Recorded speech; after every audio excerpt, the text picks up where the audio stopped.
আখিরাতে আপনার উপকার অনেক বেশি। আল্লাহ নবী সাল্লাল্লাহু আলাইহি ওয়াসাল্লাম তিনি বলেছেন, তালাবুল ইলমি ফারিজাতুন আলা কুল্লি মুসলিমিন, প্রত্যেক মুসলিম নরনারীর জন্য দ্বীনের শিক্ষা অর্জন করা ফরজ। আপনার বেটা যদি শুধু স্কুলে পড়ে, আমি একটা সমীক্ষা আপনাদেরকে দিচ্ছি, দেখুন বাস্তব হয় কিনা। কাল সকালবেলাতে আপনার বেটাকে আপনি চেক করুন, ও বেঈমান হয়ে গেছে, অনেকটাই বেঈমানের মতো।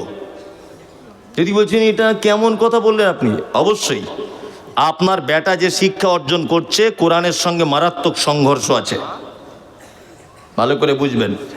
দ্বীনের শিক্ষা অর্জন করা ফরজ, তাই বলে আল্লাহর নবী এটা বলেননি যে অন্য শিক্ষা হারাম, এটা বলেননি। দ্বীনের শিক্ষা ফরজ মানে কিভাবে নামাজ পড়তে হয়, কিভাবে রোজা রাখতে হয়, যাকাত কতটা হলে দিতে হয়, স্বর্ণের কতটা হলে দিতে হয়, বেদাত কাকে বলে, শিরিক কাকে বলে, হারাম কি, পিতামাতার সঙ্গে কেমন ব্যবহার, আত্মীয় স্বজনের সঙ্গে কেমন ব্যবহার, এতটুকু আপনার বেটা জেনে গেলে, আপনি জেনে গেলে ইলমের শিক্ষা ফরজ, এটা হয়ে গেল। ফরজ মানে এটা নয় যে 12 বছর মাদ্রাসায় পড়ে পাগড়ি এরকম করে না নেওয়া পর্যন্ত ফরজ আদায় হবে না, এটা নয়। কি বললাম বুঝলেন? বেসিক জ্ঞানটা আপনার থাকতে হবে। আপনার বেটা স্কুলে যাচ্ছে, স্কুলে বইয়ে পড়ানো হচ্ছে ওর নাম যিশু। ওর নাম কি? যিশু। কোরআন কি বলছে ওর নাম কি? ঈসা আলাইহিস সালাম, তাই না? তাহলে কোরআন বলছে ঈসা, ওই স্কুলে পড়ে আসছে ওর নাম যিশু। আচ্ছা, কোরআন বলছে ওর মায়ের নাম মারিয়াম, তাই না? আর স্কুলে ম্যারি, তাহলে কোরআনের সঙ্গে সংঘর্ষ। কোরআন বলছে ওর জন্ম হয়েছে বাইতুল লাহম, আর এ বলছে বেতেলহেম, তাই না?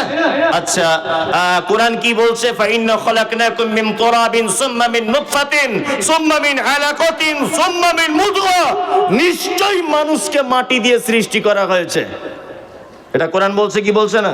আচ্ছা, আমরা এটা ঈমান রাখি যে মাটি দিয়ে মানুষ সৃষ্টি, সবাই ঈমান রাখি, সবাই রাখি, কিন্তু স্কুলে বলা হচ্ছে চার্লস ডারউইনের থিওরি, বানর থেকে মানুষ হয়েছে। আচ্ছা বলুন, আপনার বেটা যদি শুধু স্কুলের এইগুলো পড়ে যদি বসে থাকে আর কোরআনের সঙ্গে যদি সে মিলাতে যদি না পারে, আপনার বেটা 30 বছর পর্যন্ত যদি জেনে বসে থাকে ওর নাম যিশু, 30 বছর পর্যন্ত যদি আপনার বেটা জেনে থাকে ওর নাম মায়ের নাম ম্যারি, 30 বছর বয়স পর্যন্ত যদি আপনার বেটা এটা যদি জেনে থাকে যে ওর নাম হচ্ছে বাইতুল্লাহাম নয় বেতেলহেম, আপনার বেটা যদি 30 বছর বয়স পর্যন্ত এই ঈমানটা যদি রাখে যে ও মানুষ মাটি থেকে নয়, চার্লস ডারউইনের থিওরি বানর থেকে মানুষ হয়েছে, আর আপনার ছেলে যদি 31 বছর বয়সে মারা যায়, বলুন তো আপনার ছেলে ঈমানদার অবস্থায় গেল না ঈমানের দিক থেকে তো বেঈমান হয়ে গেছে অনেক আগে, বেঈমান হয়ে গেছে অনেক আগে। ওই জন্য আমি বলছি যে আপনার বেটা যেমন এটা শিখবে যে ওর নাম যিশু, আপনার বেটা যেন সাথে সাথে এটা ওর নাম ঈসা। আপনার বেটা যেমন এটা জানবে ওর নাম মারিয়াম, আপনার বেটা এটাও যেন জানুক ওর নাম ম্যারি। আপনার বেটা এটাও যদি জানে চার্লস ডারউইনের থিওরি বানর থেকে মানুষ, আপনার বেটা যেন এটাও জানে আমার আল্লাহ বলেছেন মানুষকে তৈরি করা হয়েছে মাটিতে। আমি চাইছি আপনার বেটা দুটোই শিখুক, একটা নিয়ে কেন পাগল হচ্ছেন? স্কুলে পড়ানো হয় না বানর থেকে মানুষ হয়েছে, মাঝে সাঝে এগুলো হাসি পায়, আর মানে ভাবি যে 2024 সালে হেডমাস্টার এটা পড়ায় কি করে? সবার তো একটা নিজস্ব জ্ঞান বুদ্ধি বলে একটা জিনিস থাকে, থাকে না? থাকে। আমি মমতাজুল ইসলাম, বাড়িতে আমার একটা দেশি গরু আছে, দেশি গরু। তা আমার গিন্নি বলছে আমাদের দেশি গরু অনেক দিন আছে, তো একটা জার্সি গরু খোঁজ করো না, দুধ বেশি হয়। তা আমি ডাক্তার শ্যামল ব্যানার্জিকে বললাম যে একটা জার্সি গরুর ইঞ্জেকশন দাও তো ভাই, আমার গরুটা যখন হিটে আসবে। তা ও জার্সি গরুর ইঞ্জেকশন দিয়েছে। বলুন তো জার্সি গরুর বাছুর পাওয়া সম্ভব না অসম্ভব? দেশি গরুর পেট থেকে জার্সি গরুর বাছুর পাওয়া সম্ভব না অসম্ভব? সম্ভব। আপনাদের এখানে হয় না? হয়, ইঞ্জেকশনের বাছুর হয়। তা জার্সি গরুর বাছুর হয়েছে। তা আমার মেয়েটা ছোট, তা ও খেলছে আর বলছে আব্বু একটা হরিণের বাচ্চা কিনে দাও না আব্বু। রে পাগলি, হরিণের বাচ্চা কি কিনতে পাওয়া যায়? বিড়ালের বাচ্চা হলে তবুও নয়, কলকাতা টালার হাটে গেলে পাওয়া যাবে, পাখি বললে পাওয়া যাবে, আরে হরিণের বাচ্চা পাবো কোথায়? তখন আমার স্ত্রী বলছে, গরুর ডাক্তারকে বলো না যদি হরিণের ইঞ্জেকশন দেয়, হতে পারে। ও মেয়ে ছেলে বুদ্ধি কম। না, আমি ডাক্তারকে বলছি, ডাক্তারবাবু একটু হরিণের ইঞ্জেকশন যদি আমার গরুর পেটে দেন তাহলে কি সম্ভব? আচ্ছা আপনি বলুন, ডাক্তার বাদ দেন, কিয়ামত পর্যন্ত সম্ভব? সম্ভব? সম্ভব নয়। চার্লস ডারউইন আজ থেকে বহু বছর আগে বলেছেন বানর থেকে মানুষ হয়েছে, উনি না এটা ভুল বলেছেন, তো এখনকার হেডমাস্টার কেন ভুল পড়ায়? ওনার নিজস্ব একটা জ্ঞান নেই যে বানর একটা আলাদা প্রাণী। গরু, গরুর পেট থেকে আপনি যত রকমের গরুর বাচ্চা চাবেন সব পাবেন। অস্ট্রেলিয়ান পাবেন, ভিয়েতনামি পাবেন, বাংলাদেশে পাবেন, হল্যান্ডের পাবেন, থাইল্যান্ডের পাবেন, সব গরু। ওর ভিতরে গরুরই পার্টস। ভালো করে বুঝবেন, হরিণ হবে না। তো বানর একটা আলাদা প্রাণী। আমি বলছি ওইটার থেকে কি করে মানুষ হতে পারে? আবার স্কুলের হেডমাস্টার যে ঘরে থাকে, ডাক্তারবাবু যে ঘরে বসে ট্রিটমেন্ট করে, ওই ঘরে দেখবেন একটা ক্যালেন্ডার আছে, এইরকম করে আছে একজন, আর একটু বড় এরকম, আরেকজন দেখবেন আরেকটা এইরকম করে আছে, আরেকজন এইরকম অর্ধেক ন্যাংটো, আরেকজন আছে ওর পাছার দিকে ছেঁড়া, অর্ধেক কাপড় পরা, আর তারপরে মানুষ। মানে দেখাতে চাইছে প্রথমে বানর ছিল, তারপরে পরিবর্তন হয়ে এটা হয়েছে, গড়িয়াল হয়েছে, তারপরে পরিবর্তন হয়ে এই হয়েছে, তারপরে পরিবর্তন হতে হতে হতে হতে মানুষ হয়েছে। দেখেছেন না এগুলো? দেখেছেন তো? দেখেছেন তো? আমি এটা বলছি যে বানর যদি পরিবর্তন হতে হতে মানুষ হয়েছে, তা আপনাদের পাড়া গ্রামে বানর খেলা টেলা করতে আসে না? খোঁজ নিয়ে দেখবেন ওই বাঁদরটা, ওর কাছে 30 বছর ওর বাপও খেলা দেখিয়ে গেছে, ও দেখাচ্ছে। তা আমি বলছি ওকে এত শেখায়, এত কিছু করে মালিক, এত কথা বলে, কই একটা বানর তো মানুষ হচ্ছে না। মনে মনে ভাবি তে ওদের কাছে থেকেও মানুষ কেন হতে পারছে না? সুন্দরবনে যে সমস্ত বানরেরা আছে, কই ওরা একদল কেউ মানুষ হয়ে যাচ্ছে না? আশ্চর্য ব্যাপার। আপনার বেটা যদি চার্লস ডারউইনের থিওরি যদি শিখে আসে আর কোরআনের থিওরিটা যদি না জানে, তাহলে আপনার বেটার ইমাম থাকবে? থাকবে? থাকবে না। চলুন এবার আপনাকে বলি, আল্লাহ সুবহানাহু ওয়া তাআলার নিকটে শিক্ষিত কে? A for apple, B for ball, C for cat, D for dog। এই একটা আলিফে আল্লাহ, বায়ে বিসমিল্লাহ, এটা আমরা ছোটতে পড়েছি, আরবিতে পড়িনি? পড়েছি। এই A for apple, B for ball, C for cat, এইটা আর আলিফ আল্লাহ বায়ে বিসমিল্লাহ, এই দুটোর ভিতরে আল্লাহর নিকটে উত্তম কে? আল্লাহ বলছেন, নবী কুল, আপনি বলুন, হাল ইয়াস্তাবিল আমা ওয়াল বাসীর, কুল হাল ইয়াস্তাবিল্লাযিনা ইয়ালামুনা ওয়াল্লাযিনা লা ইয়ালামুন। যে জানে আর যে জানে না সে সমান কে? নয়। এখানে কি জানার কথা বলা হয়েছে? কে? আল কোরআন, দ্বীনের জ্ঞান। কি বললাম বুঝলেন? দুই, আল্লাহ তাআলা আবার বলছেন কুল, নবী আপনি বলুন, হাল ইয়াস্তাবিল আমা ওয়াল বাসীর ওয়াজ যুলুমাতি ওয়ান নূর। চোখওয়ালা লোক আর চক্ষুহীন লোক দুজন সমান নয়। বলুন এখানে আল্লাহ কাকে চোখওয়ালা বলেছেন? যার কোরআনের জ্ঞান আছে, তাই না? আমরা কত বড় বোকামির পথে চলছি একবার দেখুন। আমি দুই চোখে অন্ধ, দেখতে পাই না। আবার পিছনে বসে আছে ওই যে আপনাদের গ্রামেরই ছেলে এখন বর্তমান, আব্দুস সুবহান হাবিবি। খুব অনেক দিনের 10 বছরে প্রায় সম্পর্ক বক্তব্য জগতে, যাই হোক আলহামদুলিল্লাহ খুব ভালো ছেলে। তা ও আমার ছোট ভাই বা বড় ভাই, দুজনা ভাই ভাই করে কথা বলি। ও আমাকে ভাই বলে, আমি ওকে বলি। তা ঘটনা হচ্ছে যে আমি এই গ্রামে এসেছি, আব্দুস সুবহান দুই চোখে অন্ধ, দেখতে পায় না। এখন ওর কাছে একটা 5 ব্যাটারি লাইট দেওয়া হয়েছে।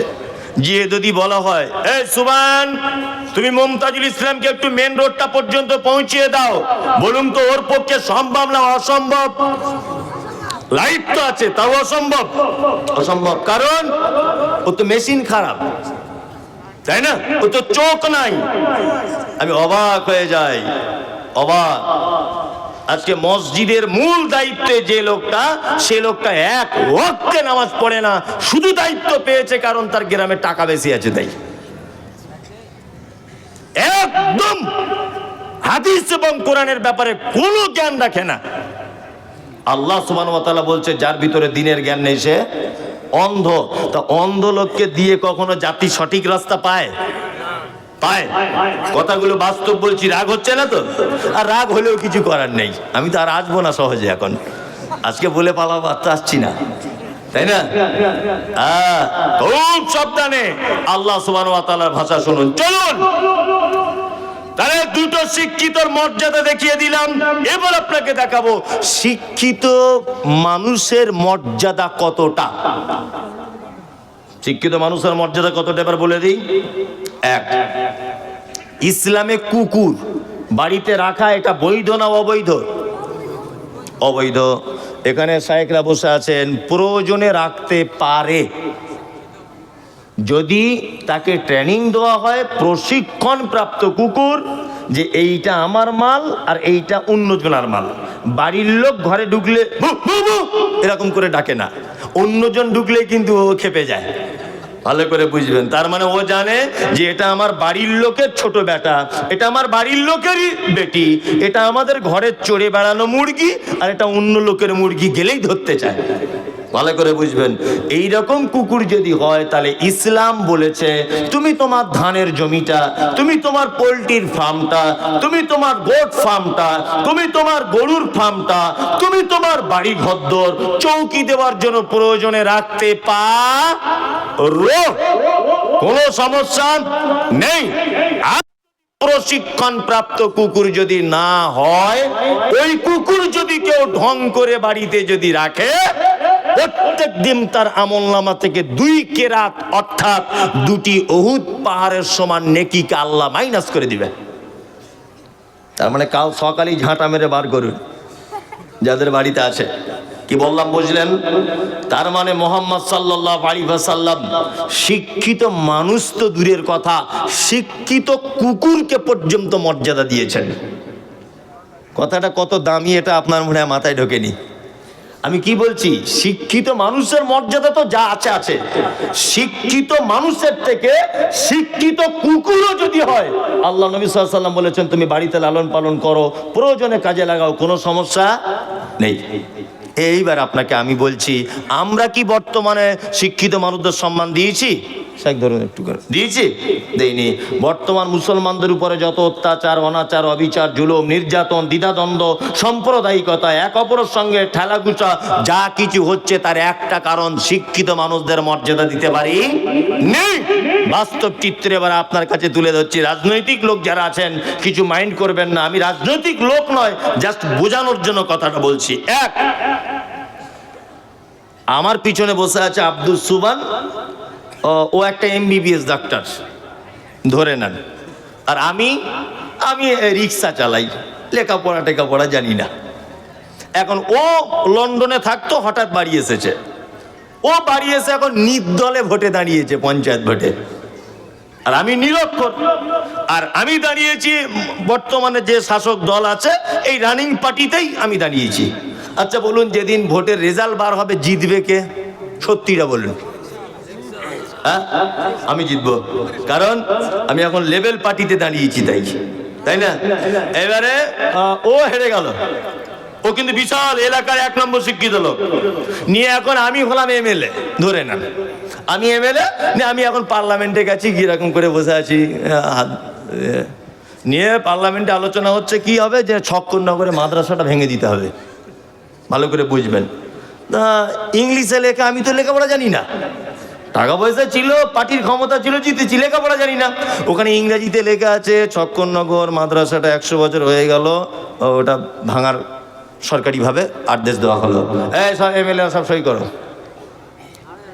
আমার নাম আশরাফুল, আমি মুসলমান, এখন আমিও তার নিচে সই করে দিয়েছি আশরাফুল হক MLA।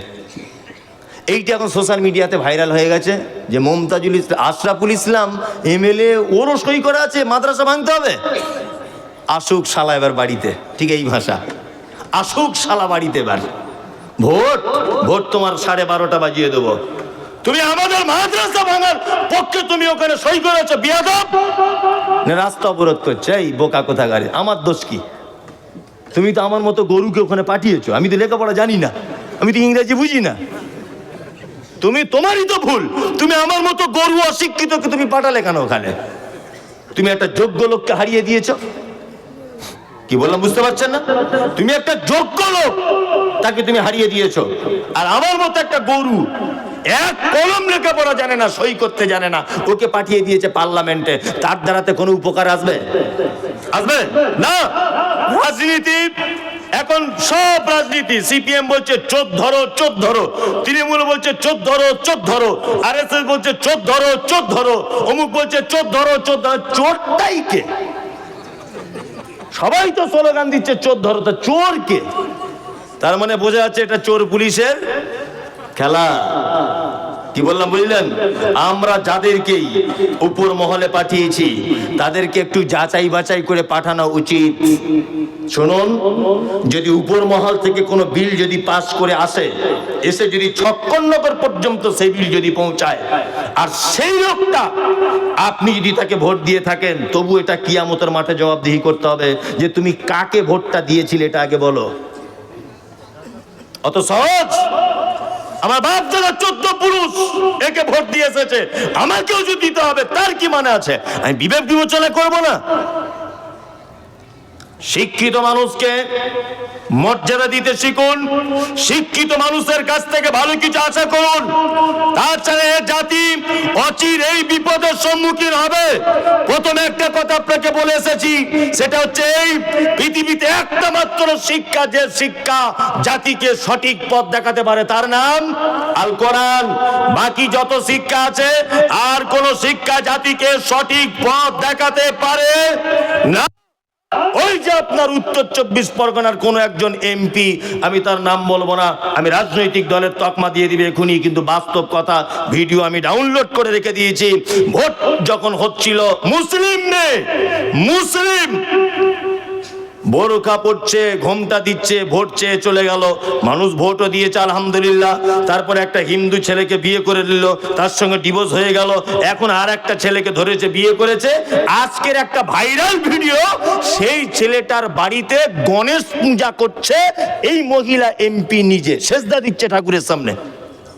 আল্লাহ, যদি দেখাতে না পারি তো আমি গর্দান কেটে দিয়ে চলে যাব। মোবাইলে সেভ করে রেখে দিয়েছি। গাড়িতে আস্তে আস্তে দেখলাম এ মুসলিম। আপনি নাম জানেন, আমি বলছি না। আল্লাহু আকবার। মুসলিম মেয়ে, মানুষ এত বড় নিচে নামে। তখনই বুঝলাম একটাই কথা, এর ভিতরে দিনের জ্ঞান নেই, এই জন্য রাস্তা খুঁজে পাচ্ছে না, কোন রাস্তায় চলি।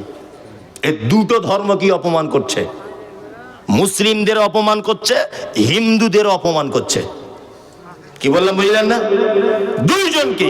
শিক্ষিত মানুষের মর্যাদা অনেক।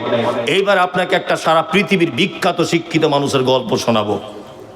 গল্পটা পবিত্র আল কোরআন থেকে বলবো, একটা একটা করে আয়াত বলবো আর গল্পটা শুরু করব।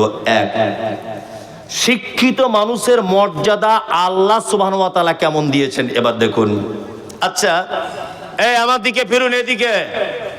সুন্দর বা সুন্দরী, আমরা এইটাকে ভাগ করি কিসের উপরে ডিপেন্ড করে বলুন তো? চামড়া পরিষ্কার যার, তাই না?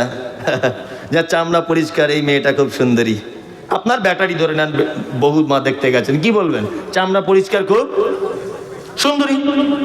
এই ছেলেটা ভালো, মানে চামড়া পরিষ্কার। আমি আবার এটা বুঝি যে চামড়া পরিষ্কার হলেই যদি তার দাম বেশি হয়, তাহলে আপেলের থেকে মূলোর দাম বেশি হওয়া দরকার ছিল। মনে মনে ভাবছি আর কি, আপেলের থেকে মূল্য বেশি, সাদা না, দাম ওরই বেশি হওয়া দরকার। সিলভার কাপ মাছ বুঝেন? সিলভার কাপ মাছ বলে, ওই নকল ইলিশের মতো দেখতে একটু। ওগুলো কত কেজি? কত? 100-150। কেউ ভালো খেতে চায় না, তাই না? জি। সব থেকে মাছের মধ্যে সাদা চকচকে, দেখতে ভালো, তাই না? সব থেকে সাদা বেশি। আচ্ছা, ওর 120 টাকা কেজি। আর দেশি মাগুর কত কেজি? 1000 টাকার কাছাকাছি, তাই না?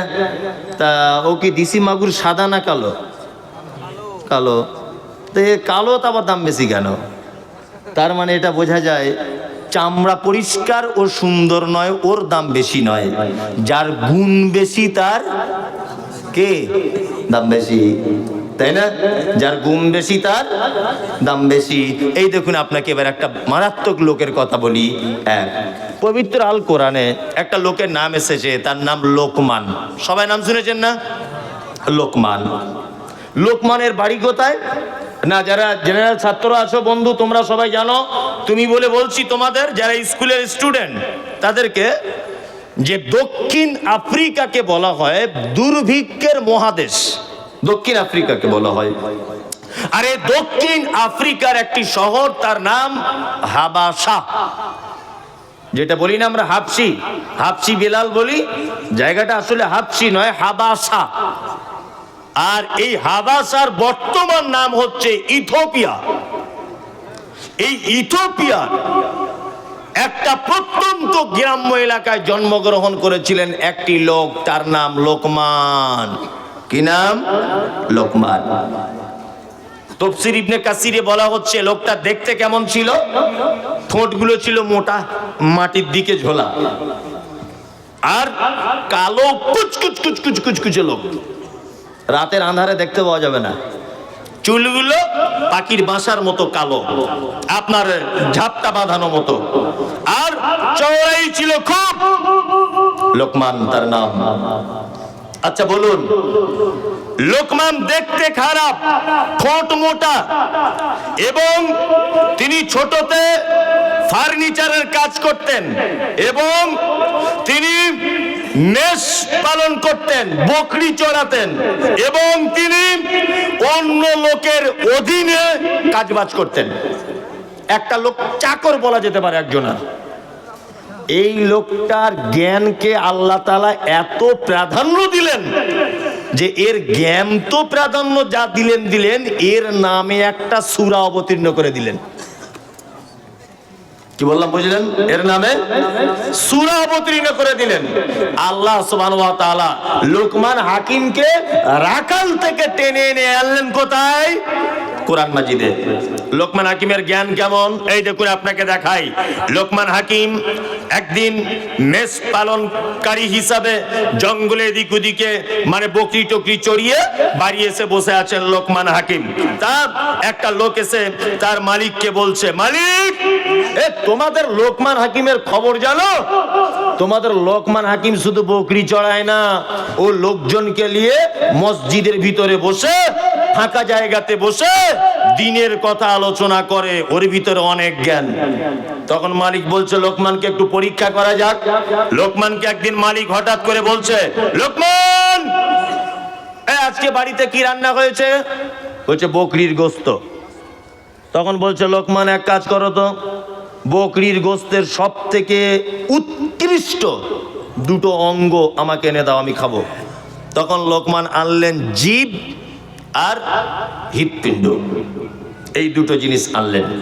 কিছুদিন পরে আবার বাড়ির মালিক বলছে, লোকমান, আজকে বকরির দেহের নিকৃষ্ট দুটো অঙ্গ আনো। তখনও নিয়ে গেলেন প্লেটে করে জিভ আর এই জায়গাটা। কি বললাম বুঝলেন? তখন মালিক বলছে, এই লোকমান, তুমি আগের দিনে বললে এই দুটো উৎকৃষ্ট, আজকে আবার বলছে এই দুটো নিকৃষ্ট, এটা হয় কি করে? লোকমান তখন বলছে, যাব না, কোন মানুষের যদি এই দুটো জিনিস যদি ভালো হয় সেই মানুষটা ভালো, কোন মানুষের যদি এই দুটো জিনিস যদি খারাপ হয় তাহলে তার থেকে খারাপ পৃথিবীতে আর কেউ নেই। সারা পৃথিবীতে যত ঝামেলা, ঝগড়া, অশান্তি, সাম্প্রদায়িকতা, ঠেলাঠেলি, মারামারি, গুতোগুতি যা কিছু হয়েছে সব এই দুটো জায়গায়, এই দুটো জায়গার কারণে, তাই না? আব্দুস সুবহান হেঁটে হেঁটে যাচ্ছে, আমি যদি বলি, এই ভাই একটু দাঁড়ান তো, তাহলে ও দাঁড়াবে? দাঁড়াবে না? দাঁড়াবে। এখন ও বন্ধু লোক বলে ওকে দিয়ে বলছে, আর তো কাউকে চিনি না, তা ও রাস্তা দিয়ে যাচ্ছে, আমি পিছন দিক দিয়ে বলছি, এই শালার বেটা, শালা একটু দাঁড়াতো। ভালো করে বুঝবেন, ও বন্ধু লোক বলে ওকে দিয়ে বললাম বোঝানোর জন্যে। প্রথমে বললাম, ভাই একটু দাঁড়ান তো, ও নিশ্চয় ভদ্রভাবে দাঁড়াবে, দাঁড়াবে না? তারপরে যদি বলে, এই শালার বেটা, শালা তুই দাঁড়াতো। আচ্ছা বলুন তো, ও তখন ভদ্র থাকবে না অভদ্র হয়ে আমার গালে একটা 440 ভোল্টেজে চড় মারবে? চড় মারবে যে তুই আমায় গাল দিলি কেন? বলবে কি বলবে না? বলবে। তাহলে একটাই জীব, একটাই জীব নয়। শুধু বললাম, ভাই একটু দাঁড়ান তো, মিষ্টি করে বললাম, কোনো সমস্যা হলো না। যখন গাল দিয়ে দিলাম, ও আমাকে এক চড় মারলো, আমি ওকে এক চড় মারলো। ওর চেহারা ভালো, আমি ওর সঙ্গে পারছি না। না, আমার দুটো ছেলে আসছিল রাস্তা দিয়ে, বাঁশ নিয়ে এসে ওর মাথায় মারলো, ওর বেটা এসে আবার আমার মাথায় মারলো। তাতে করে বোঝা যাচ্ছে যে গোষ্ঠীগত দ্বন্দ্ব হতে হতে সারা গ্রাম ঝামেলা। মূল অপরাধ কে? হ্যাঁ, এই জায়গায়। আর একটা সাংঘাতিক ব্যাপার, সেটা হচ্ছে এই জায়গাটা যার নষ্ট, এই তো সেই মুর্শিদাবাদ এই সেই মুর্শিদাবাদ যেখানে নবাবের মতো মানুষের বাড়ি ছিল, আপনাদের পাশেই তো নাকি? হ্যাঁ, জানেন নবাব ব্রিটিশদের সঙ্গে যুদ্ধ করেছিলেন নদিয়ার পলাশীর আমবাগানে, জানা আছে? হেরেছিলেন না জিতেছিলেন? হ্যাঁ, হেরেছিলেন না? কেন হেরেছিলেন তার ইতিহাস। গোলাম আহমেদ মুর্তজা বাংলার বিখ্যাত বক্তা সম্রাট ছিলেন, উনি বইয়ের ভিতরে বিস্তারিত ইতিহাস লিখেছেন।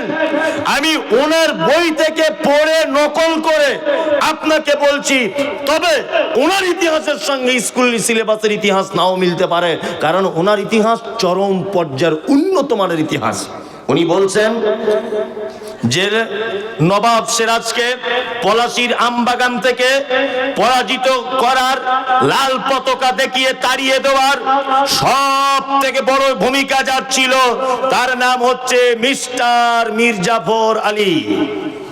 নাম জানেন? নবাবের বাড়িতে ছিল, নবাবের খেয়েছে, নবাবের গাড়িতে চড়েছে, নবাবের সাথে শিখেছে, কিন্তু নবাব ব্রিটিশদের মারার যে চক্রান্ত করেছিলেন তার বাড়িতে বসে সমস্ত চক্রান্ত জানতেন মীর জাফর আলী। ভিতরে ভিতরে নবাবকে উপরে উপরে নবাবকে বলেছে, আমি আপনার পক্ষে আছি, ব্রিটিশদেরকে দেশ ছাড়া করতে হবে। এরা দাড়ি রাখলে কর আদায় করে, নীল চাষীদের কাছে কর আদায় করে, এরা তো সেই ব্রিটিশ, নামের আগে মোহাম্মদ লিখলে কর আদায় করে, মুসলিম নাম দেখলে কর আদায় করে। এই ব্রিটিশকে ঐক্যবদ্ধভাবে দেশ ছাড়া করে দিতে হবে। সমস্ত রকমের কথা মীর জাফর আলী নবাবের বাড়িতে বসে বসে করেছে। কিন্তু এত বড় এ গাদ্দার, সমস্ত নবাবের রণকৌশল ব্রিটিশদের গোয়েন্দাদের কাছে রাতের অন্ধকারে সব পৌঁছিয়ে দিত। তার মানে এর অন্তরে একরকম আর মুখে আর এক রকম। আল্লাহ সুবহানাহু ওয়া তাআলা এই কোয়ালিটির মানুষদের ব্যাপারে বলেছেন, ওয়ামিনান নাসি মান ইয়াকুলু আমান্না বিল্লাহি ওয়া বিল ইয়াউমিল আখির ওয়া মা হুম বিমুমিনিন। তারা এসে আপনাকে বলে যে আমরা আল্লাহকে বিশ্বাস করি, তারা এসে আপনাকে বলে আমরা আখিরাতকে বিশ্বাস করি। আমি আল্লাহ বলছি ওয়া মা হুম বিমুমিনিন, তারা কেউ মুমিন নয়। তারা আপনাকে অন্তরে অন্তরে, তারা আপনাকে উপরে উপরে নবী বলে মানে, আর আপনার গোপন কথা সব আবু জেহেল আবু লাহাবকে গিয়ে বলে দেয়। এরা হচ্ছে পাক্কা মুনাফিক। কি বললাম বুঝতে পেরেছেন? লোকমান হাকিম তার বেটাদেরকে শিক্ষা দিচ্ছেন। আমি দুটো একটা শিক্ষার কথা বলে দিব, আপনি আপনার বেটাকে বলে দিবেন রাত 1টা বাজে তো বলতো যেন আমার ইতস্তবোধ হচ্ছে, কিন্তু লোক তো যায় না। আমি ভাবছি যে আপনারা চলে গেলে আমার সুবিধা হয়, কিন্তু লোক তো যায় না। আর এক বিপদ দেখি করেন। এই দেখুন, আবার বলছে একটু সুর করে বলুন। সুর করে আর কি বলবো বলুন দেখি, আমি সুর করে বলতে ভাল লাগে না। আল্লাহ সুবহানাহু ওয়া তাআলা লোকমান হাকিম তার বেটাদের যে শিক্ষা দিয়েছেন, সেই শিক্ষা অত্র কোরআনের ভিতরে আল্লাহ সুবহানাহু ওয়া তাআলা নোট করেছেন। আমি একটা একটা করে বলছি, আপনি আপনার বেটাকে গিয়ে আজকেই বলে দিতে হবে ইনশাল্লাহ। বেটা বেটিকে ইনশাল্লাহ বলে দিব ইনশাল্লাহ। এক, আল্লাহ বলছেন ওয়া ইয ক্বালা লুকমানু লিইবনিহি ওয়া হুয়া ইয়াইযুহু ইয়া বুনাইয়া লা তুশরিক বিল্লাহ ইন্নাশ শিরকা লাযুলমুন আযীম।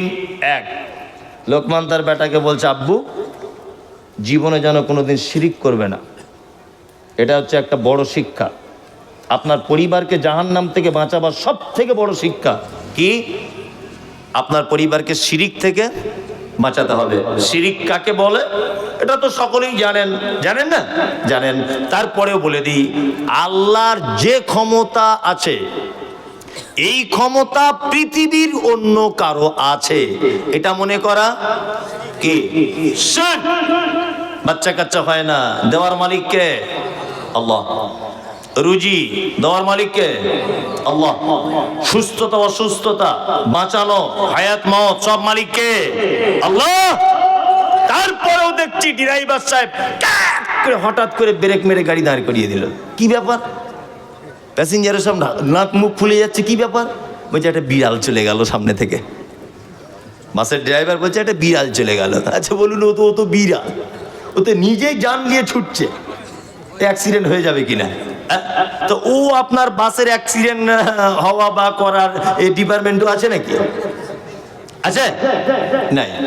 4টে 5টা আংটি পড়ে আছে। শিরিক বলছি আপনাকে। এই যে বলছে এটা এই আমার বউ কথা শোনে না, তাই এটা ঘন ঘন পেচ্ছাপ হয়, রাতে চমকে উঠি, আর এটা ঘন ঘন বাপের বাড়ি চলে যায়, আসতে চায় না, এই কারণে। 4টে আংটি 4টে পাথর নিয়ে বসে আছে। যুবক ছেলে, হ্যামসাম যুবক, ওকে দেখলে কত মেয়ে মনে হয় প্রপোজ করবে, এরকম একটা যুবক 4টে আংটি মানে পাথর পরে বসে আছে। তো ভালো, জিজ্ঞেস করছি ভাই 4টে? বলছে 4টের কাজ 4 রকমের। আমি মমতাজুল ইসলাম আপনাকে বলছি, কলকাতায় যারা রাজমিস্ত্রি কাজে যান বা কোনো কাজে যান, না খোদা মসজিদ সবাই জানেন, না খোদা মসজিদের মেন গেটে ঢোকার যে রাস্তা, তার ডান দিকে যখন ঢুকবেন একটা সুফিয়া বলে হোটেল আছে। এই সুফিয়া হোটেলের সামনে দেখবেন এরকম 20-50টা দোকান লাগানো আছে, শুধু তাবিজ, কবজ, মাদুলি, হরেক রকমের পাথর এই সব বিক্রি হয়। মানে এটা এক শ্রেণীর চিটিংবাজদের কারবার আর কি। কি বললাম বুঝলেন না? সব বিক্রি হয় ওখানে। আর ওখান থেকে কিনে আনে এ বাড়িতে, সেই ছোট ছোট শিল পাওয়া যায়, আরবি লেখা থাকে। অনেক ভণ্ডরা দেখবেন বাড়ি টাড়ি বন্ধ করে না, ওই সব ওই কলকাতা বড় বাজারে পাওয়া যায়। আর এই পাথর কেজি দরে পাওয়া যায়। 4 আনা করে পিস, হয়তো হিসেব করলে পড়বে 4 আনা পিস পাথর, 8 আনা পিস। ওই মাল 2,500 টাকা বিক্রি করছে হেডমাস্টারকে। বিক্রি করে বলছে তোমার বইয়ের ছেলে হবে। আশ্চর্য ব্যাপার। হেডমাস্টারে পড়েছে কোন স্কুলে? তার বাপ মাকেও বেঁচে নাই। ওর কপালে ঝ্যাঁটা লেগেছে বলে কলকাতার পাথর নিয়ে চিটিংবাজি করছে, আর হেডমাস্টার কিনছে ওর বইয়ের ছেলে হবে বলে পাথর। আশ্চর্য ব্যাপার। এই ঘটনা ঘটছে কি ঘটছে না?